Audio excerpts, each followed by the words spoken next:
World-renowned performer Shmulik Finkelstein was born to Gittel and Erke in 1886 in behind-the-shpilkis, Galicia. Like many European Jews, Gittel and Erke emigrated to America. The Finkelsteins, Erke, Gittel, Shmulik, and Bob, took up residence in a tenement apartment on the Lower East Side that belonged to Erke's cousin Shlomi. He was a known polygamist who had 8 wives, all of them fat and unattractive. A tight-knit clan, the family made its living as street performers. Their challah and schmaltz performance was a musical magic act in which Gittel was renowned for swallowing 10 half-inch sours, whole, without using her mouth. Due to excessive brine exposure, she eventually contracted the first documented case of labial cancer.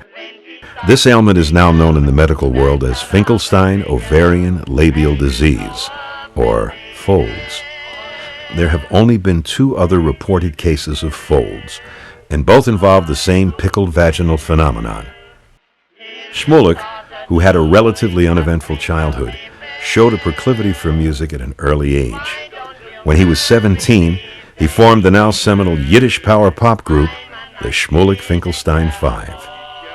Known for such hits as Holt meine Tallesäckel, translated in English, Hold My Tallis Sack, or Meine Mama hat folds und ich bin traurig, which in English means, My mother has the folds and it makes me sad. The Finkelstein 5 was a shtetl sensation. The group, however, disbanded almost as soon as they were formed, as they took offense to Finkelstein's insistence on using a midget, Lil Yussel, as the band's onstage sidekick. Kid Rock, a modern-day Gentile performer, has acknowledged that his use of Joe C. was a tribute to Finkelstein's genius.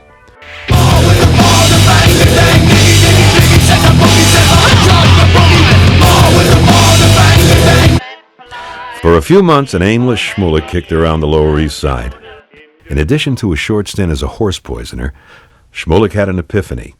He decided he would dedicate the rest of his life to the stage.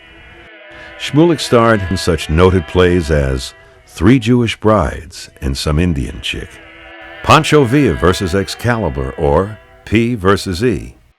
The play was deemed a minor work by critics, but audiences came out in droves to see Shmulik's dual performance as both Pancho Villa and Excalibur. He also played a third role, Guy Number 4. Shmulik's meteoric rise on the Yiddish theater circuit did not come without its costs.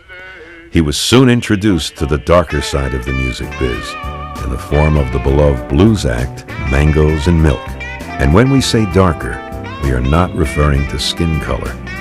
It was probably your imagination jumping to conclusions. By darker, we mean drugs, and in this case specifically, heroin, or as it was known back then, junk. It was also commonly known as horse, H, smack, black tar, brother, chick, China White, Harry Jones, Mr. Brownstone, Nixon, pineapple, red chicken, shit, Big Harry, Black Pearl, Blanco, Bomb, Bombito, Bozo, Brick Gum, Butu, Karga, Charlie, Chips, Dirt, Doogie, Dooley, Dino, Fairy Dust, Gato, George Smack, Golden Girl, Gulpy, Goma, Helen, Hell, Dust, Henry, Hero, Hessel, Ombre, Hung Yen, Muzzle, Nanu, Nice and Easy, Pangloss, Peg, Pure, Rambo, Red Eagle, Sack, Salt, Slime, Sweet Jesus, The Beast, The Witch, White Boy, White Nurse, or back in the shtetl, as it was commonly known, Schmack, Schmeck, Schmeckele, Schmuck, Putz, or just Oi. Eventually, Shmulik's substance abuse got the best of him, and he became a recluse, dropping out of society. Shmulik Finkelstein has finally received the recognition he deserves and has earned an honored place in our ongoing examination of influential Jewish figures. Here at Jewography, we will continue our journey of looking to the past as a way in which to illuminate our place in American society. And until next time, ge kaka nothing yam.